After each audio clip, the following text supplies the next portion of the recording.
Klaro na kay mga kaigsunan nga kining Dios naa gini iyang pagkadautan. Sumagod mga kaigsunan, naghimo siya og tao mga kaigsunan. Dautan yun wa makumpleto. Awa ko ng tao, niingon siya nga ayaw ninyo usba ang akong gibuhat. Dili niya ipausap ang tao ngayang gibuhat. Sus ang mga tao mga kaigsunan kay patuli man gyud kay ang iyang gibuhat ng tao pisot man. Di ba ipatuli man gyud? Kabantay mo na ngay patuli gyud ginikanan. Ngano usbon man gyud sa mga tao. Kay kining Dios lagi dautan kinindaan. Daan ang dautan di kompleto. Di ka mo muhimo. O niya to mga kaigsunan, klaro kay niya ang Dios. Dautan yun eh. Kay nagsugo man ang Dios. Amos 4:4. Basahon ninyong Biblia. Amos 4:4 nagingon ang Dios, pagpakasala ka mo, kutob sa inyong mahimo kung gusto ninyo. Di ala sa siya. Kung ninyo lang ang gusto. Sugo ka po niya. Di ko masaya may kondisyon. Pagpakasala ka mo sa inyong kutob sa inyong gusto. Oh, mao masingog Ginoo. Sa pa nagsugo jud ang Dios og dautan. Og di ka mo sugod, maayo gyapon ka. Dipindi naman na. Dai dautan na am ginong maayo. Kining Dios na gani ang pagkadautan. Nya ningon ding ang Dios mga kaigsunan. Ako ragoy mupatay. Deuteronomy 32:39. Ningon siya ni angkon siya. Ako ray mupatay, wa gilain. Sinan ka ana sa to pakining yawa, wa gini makapatay. Kay giangkon niya Dios. Ako ray mupatay, wa lain. Ningon ang Dios. Deuteronomy 32:39. Na usa ra may Dios. Nya maayo din ning makapatay ka. Ang yawa inon gingog dautan wa yung kapatay. Nabali na tigay ni. Wa ka ni mambali makaigsunan.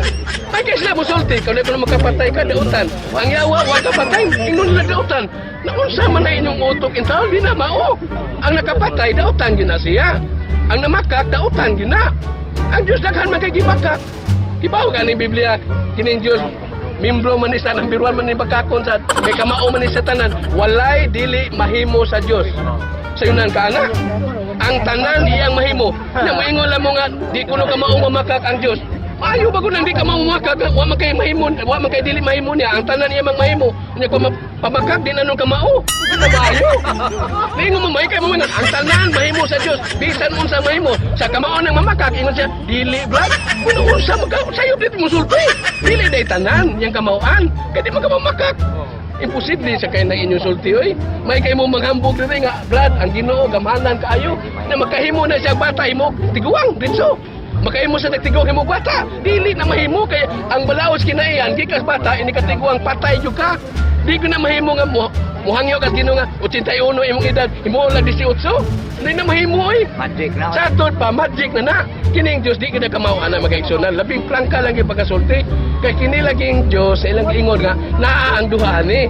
Tas gusto binasiyag dautan, gusto sa ginasiyag matarong. Okay pa na. Pero kana may mga lunlon gyud dautan ang Dios pulos matarong. Way nada na magaigsunan. Og pulos lang gyud tarong. Sus luoy kay tong army. Luoy kay ni ato mga kapulisan, mga Navy. Sus, way bugas pulos tarong sa may mong dadon.